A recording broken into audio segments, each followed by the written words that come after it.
పూర్వం కపిలవస్తు నగరాన్ని శుద్ధోధనుడు అనే రాజు పరిపాలించేవాడు. రాజు పేరేంటంటే శుద్ధోధనుడు. అతని కుమారుడు గౌతముడు. అతని కుమారుని పేరు గౌతముడు. అతనికి సిద్ధార్థుడు అనే పేరు కూడా ఉండేది.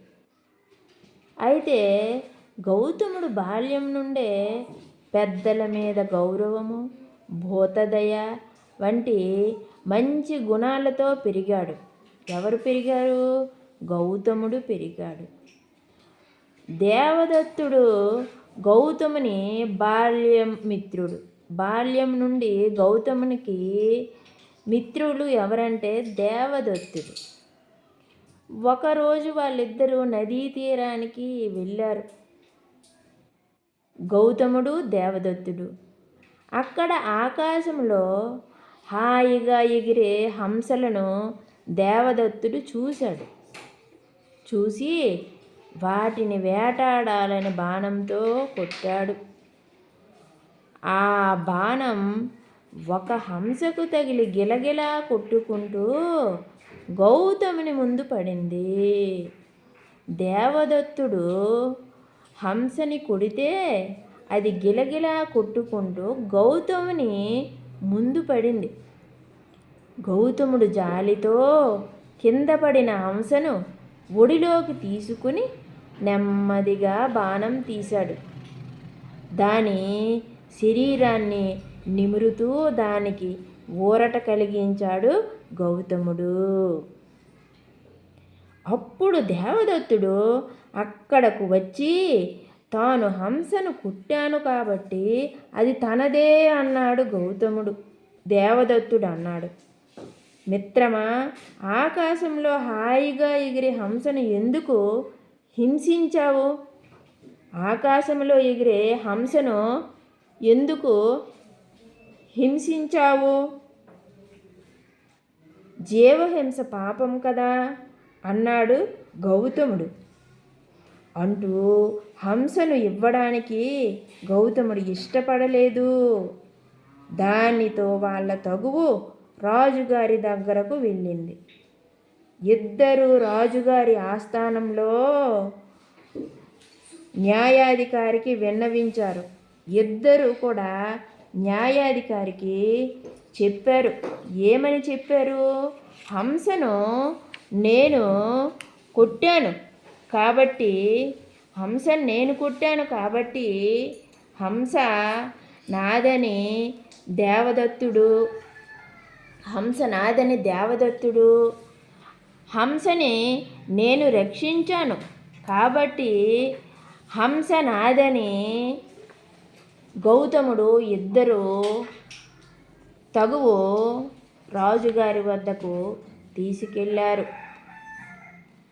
అయితే న్యాయాధికారి గౌతముడు దాని ప్రాణాన్ని కాపాడినందువల్ల ఆ హంస గౌతమునికే చెందుతుందని న్యాయాధికారి తీర్పు చెప్పాడు. న్యాయాధికారి తీర్పు గౌతమునికే చెందుతుంది హంస అని చెప్పాడు. ఆ తీర్పుతో దేవదత్తుడు సంతృప్తి పడలేదు. ఆ హంస నాదే అని ఇంకా అంటూనే ఉన్నాడు దేవదత్తుడు.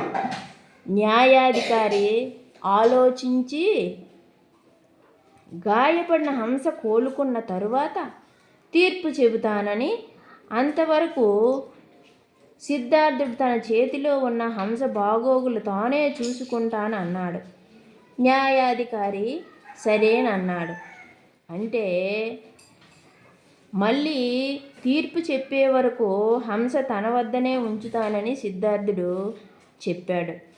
హంస గాయం నయమైన తరువాత న్యాయాధికారి ఒక పీట తెప్పించి దానిపై హంసను ఉంచమన్నాడు. హంసని పీటపై ఉంచమన్నాడు న్యాయాధికారి. గౌతముణ్ణి దేవదత్తుని విడివిడిగా హంసను పిలవమన్నాడు.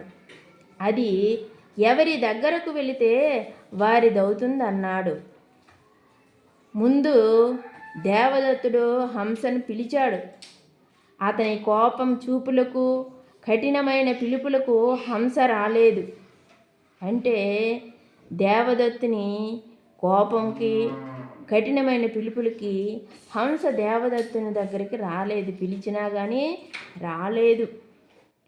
గౌతముడు ఆప్యాయంగా పిలవగానే ఆ హంస అతని ప్రేమపూర్వకమైన పలుకులకు ఎగిరి అతని చేతిలో వాలింది. ఎవరి చేతిలో వాలింది? గౌతముని చేతిలో వాలింది హంస. సిద్ధార్థుని అహింసా పద్ధతిలో సభలోని వారందరూ చప్పట్లు కొట్టారు. సిద్ధార్థుడంటే ఎవరు? గౌతముడే. గౌతమునికి ఇంకొక పేరు సిద్ధార్థుడు. రాజు, న్యాయాధికారి సంతోషించారు. అందరూ సంతోషించారు. అందువల్ల కాఠిన్యం కంటే ప్రేమ, దయ ఉన్న వాళ్ళకే అందరి మన్నన లభిస్తుంది అని గ్రహించాలి.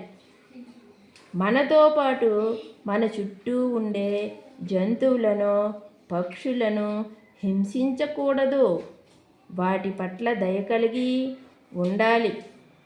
ఈ భూమి మీద మనతో పాటు అవి కూడా బ్రతకాలి కదా. అంటే ఈ కథలో నీతి ఏమిటంటే, మన చుట్టూ ఉండే జంతువులను కానీ, పక్షులను కానీ, మనుషులను కానీ ఎవరము కూడా హింసించకూడదు.